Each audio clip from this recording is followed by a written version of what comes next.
Senhor juntamente com todos vocês, amém? No mês de abril desse ano, eu fui surpreendida com fortes dores no abdômen superior, lado direito, que com o tempo foi se intensificando e evoluindo para náuseas, vômitos e cada vez ficando mais forte.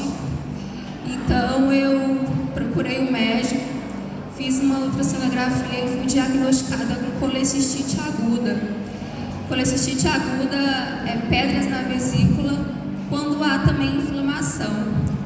E o doutor falou que além de estar bem inflamada e haver 3 pedras, a parede da minha vesícula estava bem espessada, então só resolveria fazer um procedimento cirúrgico chamado colecistectomia. Como não é algo do dia para a noite, tinha que correr atrás de documentos para fazer a cirurgia, tinha que fazer muitos exames, e ele disse que nesse espaço de tempo eu ia para casa e quando eu sentisse as dores, toda vez que eu sentisse as dores, era para me medicar um remédio para dor como Buscopan, Tropinal, e assim foi. E toda vez que vinha a crise, que vinha a dor, eu me medicava, aí aliviava. Só que aí teve o desafio de Elias aqui na igreja e eu fiz uma oração. Eu falei: Senhor, eu estou buscando pela minha cura. Só que o Senhor me fez, o Senhor tem todos os órgãos, os meus órgãos nas suas mãos. Se o Senhor quiser me curar, eu sei que o Senhor pode me curar. Mas se for da tua vontade, se tiver no teu plano, eu passar por todo esse processo, fazer essa cirurgia, eu só te peço uma coisa: segura a minha mão, não me deixe, Senhor, em momento nenhum, não me abandona, fica comigo até o fim. E eu fiz essa oração, fui para casa, passou uns dias e aí a crise veio mais forte, porque tudo que eu comia, eu vomitava, eu não segurava mais o meu estômago. E quando até a água, chegou ao ponto de até a água, quando eu tomava água, eu também vomitava, nada ficava mais no meu estômago. E aí comecei a perder muito peso, ficar muito magra. Consegui que um cirurgião me examinasse. E quando ele me examinou, quando ele tocou no meu abdômen, ele falou assim: Rugina, você precisa ser internada hoje. Você precisa ser internada urgente e amanhã eu preciso fazer sua cirurgia. No máximo até quinta-feira você precisa fazer esse procedimento.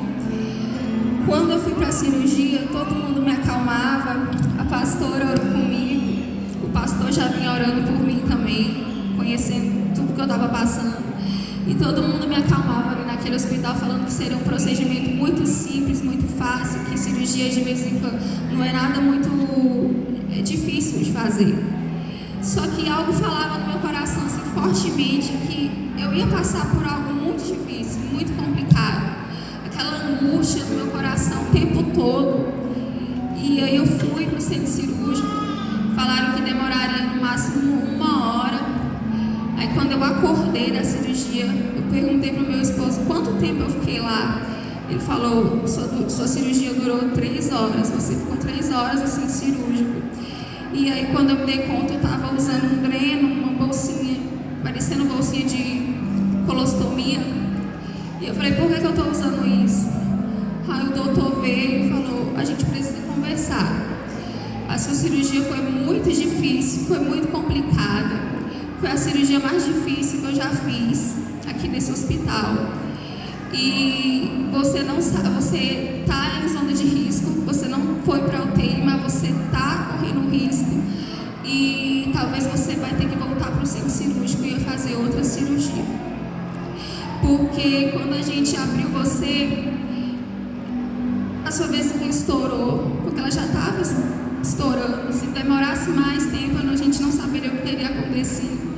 E aí tinha muita inflamação, infeccionou, e a gente também suspeita que o ducto colérico foi atingido. Então, se essa secreção não parar de sair, você vai ter que voltar para o centro cirúrgico. Foi aí que a igreja, se reuniu em oração, começou a orar por mim fortemente. E eu falei: doutor, eu não quero voltar para o centro cirúrgico, não vou voltar, doutor. E aí ele disse que ia pedir uns exames, se reunir com a junta médica, e conforme fosse, eu teria que voltar para o centro cirúrgico. Quando foi numa sexta, eu fiz os exames, eu entreguei para Deus, entreguei minha vida na mão de Deus e falei: Senhor, eu sei que o Senhor tem poder para me curar. Quando o resultado do exame saiu, ele foi até mim e falou bem assim: você não vai precisar fazer outra cirurgia.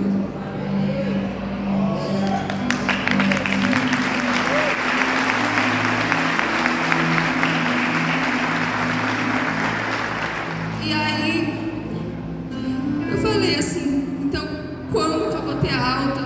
Ele falou: quando essa secreção parar de sair.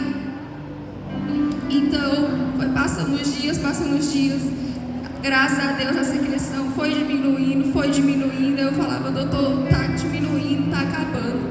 Eu tô com muita saudade da minha filha. Se eu tô bem, por que vocês não me dão alta? Aí ele falou assim, ele ficava me enrolando. Ele falava: não, amanhã, outro dia, tal dia. No final de semana, o médico do final de semana vai te dar alta. Eu já conversei com ele.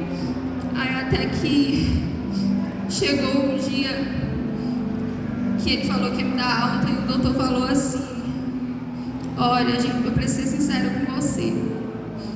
Era para você receber a alta hoje, mas a gente não vai te dar alta. Porque a verdade é que a gente está com medo de te dar alta, porque a gente não entende por que você está tão bem. Ninguém aqui entende por que você está tão bem. Esse hospital ninguém entende. Os médicos não entendem. Não era para você estar assim. Não era para você estar assim. E aí ele falou assim: a gente desconfia que você só está bem porque você está recebendo antibiótico. Todo o tempo que você está aqui, você está recebendo muito antibióticos fortíssimos. E a gente desconfia de que quando a gente tirar isso de você, o acesso de você para você ir para casa, quando você chegar em casa, você vai ter uma piora. Aí eu falei: não, eu não estou assim por causa de antibiótico, eu estou assim porque Jesus fez a obra em mim. Pode me dar alta, eu pensei comigo. E aí ele falou: você vai ter que ficar mais uns dias aqui, porque a gente não entende, realmente a gente não entende. Quando foi no domingo, igreja,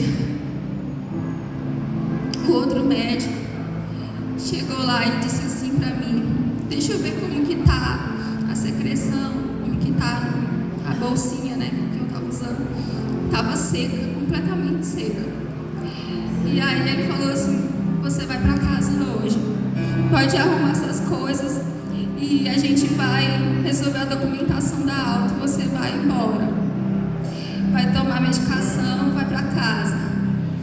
E eu fui pra casa, graças a Deus.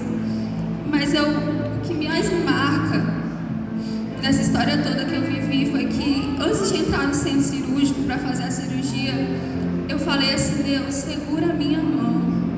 Segura a minha mão o tempo todo, meu Deus, nesse centro cirúrgico. Fica comigo. Não solta a minha mão em nenhum momento, Senhor. E aí eu ficava o tempo todo naquele hospital, depois de fazer a cirurgia: segura a minha mão, segura a minha mão. Quando eu recebi a notícia de outra cirurgia, fazer outra cirurgia, eu falei: segura a minha mão, Senhor. Quando eu recebi a alta, teve um dia que eu passei mal, eu falei: Senhor, não vou voltar para aquele hospital. Eles falaram: se você passar mal, você volta. Eu passei mal, eu falei: não vou voltar. Segura a minha mão, Senhor, segura a minha mão. Aí um dia eu estava orando, muito aflita, meu esposo sabe como eu estava aflita naquele dia, não queria voltar para o hospital. Aí eu orei e falei assim mais uma vez: Senhor, segura a minha mão, por favor. E aí a Bíblia estava aberta e não estava ventando. Não sei se vocês acreditam nisso, mas eu acredito muito no sobrenatural, e eu acredito muito quando Deus quer falar com a gente, Ele vê nosso coração apertado, Ele dá um jeito de aliviar.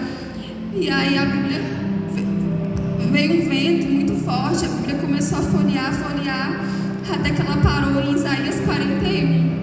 Aí a minha visão foi direcionada ao versículo 10, onde diz assim: por isso não tema, pois eu estou com você. Não tenha medo, pois eu sou o seu Deus. Eu o fortalecerei e o ajudarei. Eu o segurarei direita, vitoriosa.